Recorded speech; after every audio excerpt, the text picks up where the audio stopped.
दक्षिण एशिया के दो पड़ोसी देशों भारत और बांग्लादेश के बीच व्यापारिक संबंधों में हाल ही में नया तनाव सामने आया है। बांग्लादेश की अंतरिम यूनुस सरकार ने भारत से सूत यानी धागे के आयात पर तत्काल प्रभाव से रोक लगाने की घोषणा की है।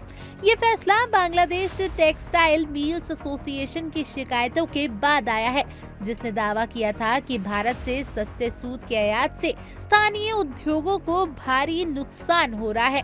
बांग्लादेश के नेशनल बोर्ड ऑफ रेवेन्यू ने स्पष्ट किया है कि अब बेनापोल, भोमरा, बंगलाबंदा और बुरीमारी जैसे प्रमुख भूमि बंदरगाहों के जरिए सूत का आयात संभव नहीं होगा।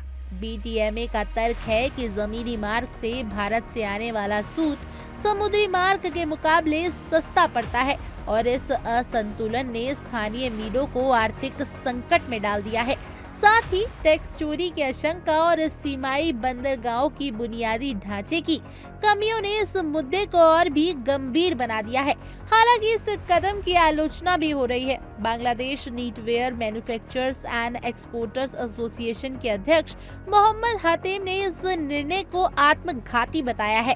उनके अनुसार ये निर्णय तैयार वस्त्रों की लागत बढ़ा देगा और खास तौर पर छोटे व मध्यम उद्योगों को वैश्विक रेस में पीछे ढकेल सकता है। बांग्लादेश की गारमेंट इंडस्ट्री देश की GDP में बड़ी हिस्सेदारी रखती है और भारत से 95% सूत की आपूर्ति पर निर्भर है। भारत और बांग्लादेश के बीच ये ताज़ा विवाद ऐसे समय में सामने आया है जब दोनों देशों के व्यापारिक रिश्ते पहले से ही दबाव में हैं। कुछ हफ्ते पहले ही भारत ने बांग्लादेश को तीसरे देशों में माल भेजने के लिए दी जा रही ट्रांसशिपमेंट सुविधा को रद्द कर दिया था, जिससे व्यापार पर असर पड़ा। साथ ही बांग्लादेश के अंतरिम प्रमुख सलाहकार मोहम्मद यूनुस के हालिया बयानों ने राजनीतिक खाई और गहरी कर दी है।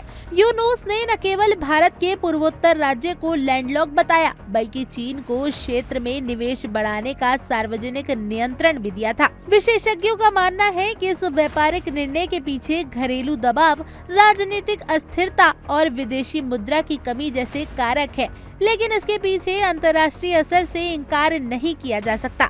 भारत जो 2023-24 में बांग्लादेश को $11 बिलियन का निर्यात कर चुका है, इस कदम को गंभीरता से देख सकता है, खासकर तब जब उसे पहले से भुगतान में देरी और बढ़ती लागत का सामना करना पड़ रहा है।